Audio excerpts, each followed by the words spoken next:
माझं नाव भरत बबन गुंजाळ। माझ्या हाताला फार सूज येते। सकाळी मला राहुरीला जायचं होतं, पण तिथे आमचे ते मित्र भेटले, बंडू जवणे।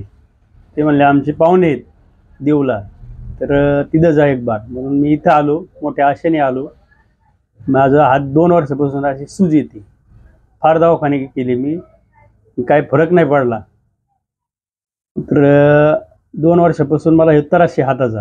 आता इथं शेवटचा पर्याय म्हणून इथं देऊला आलोय मी। आता पाहू इथं काय होते काय नाही। डॉक्टर म्हणले होईल, आता पाहू त्याच्याला ट्रीटमेंट चालू झाल्यावर काय होते काय नाही। मी आता म्हणजे फारच वैतागलो होतो जीवनाला, आणि त्याला म्हणजे नकोच म्हटलं हे। कारण मी आतापर्यंत 4-5 लाख रुपये घातले त्याला हाताला। जोपर्यंत गोळी चालू आहे तोपर्यंत राहत आहे। गोळी सकाळी बंद झाली की संध्याकाळी बोट सुचते। त्याच्यामुळे मी बी आता वैतागल्यासारखं झालेलं आहे। आता फार मोठ्या आशेने इथपर्यंत आलेलो आहे।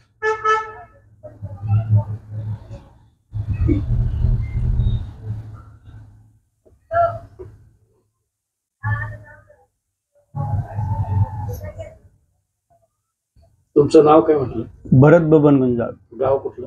देवळाली, जिल्हा? तालुका आष्टी, जिल्हा बीड। इथून आलेलो आहे मी, तर पाहू काय होते। गुंजाळ बोलतोय मी, बीडवरून आलोय। माझ्या हाताला 1-2 वर्षापासून फार त्रास होता। मी भरपूर डॉक्टरची ट्रीटमेंट घेतली, पण मला काही फरक नाही जाणवला। मला त्यानंतर यूट्यूबवर लाहोर डॉक्टरांची हे पाहिलं, नंतर मी इथं आलो। तर माझ्या हाताला भरपूर सूज होती। पहिल्या दिवशी मला त्यांनी 3 दिवसाचा कोर्स दिला, तर माझी आता जवळजवळ 90% सूज हाताची वसरली, आणि मला थोडं म्हणजे हे बी आलं बा, तरतरी आल्यासारखं झालं। आणि माझं आलं तेव्हा वजन होतं 62 किलो। आता 3 दिवसामध्ये माझं वजन 65.5 किलो झालंय। तर मला म्हणजे दुसरी गोळीही खायची सांगितली नाही त्यांनी, काहीच नाही। बघ असं जर कोणाला काही त्रास असेल तर लाहोर डॉक्टरशी संपर्क साधा, काही अडचण नाही।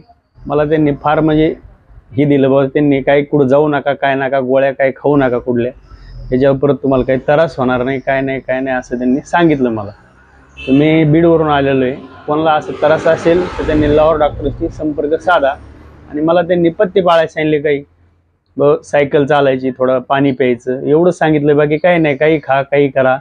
बाकीचे डॉक्टर मला सांगत होते हे पाळा ते पाळा, पण काही फरक पडत नव्हता। आता मला फक्त त्यांनी 4 किलोमीटर सायकल चालायला सांगितली सकाळची, आणि 4 लिटर पाणी प्यायचं दिवसभरात, काही होणार नाही म्हटले। गोळी काही खाऊ नका, एवढंच पथ्य पाळायचं सांगितलंय त्यांनी। धन्यवाद।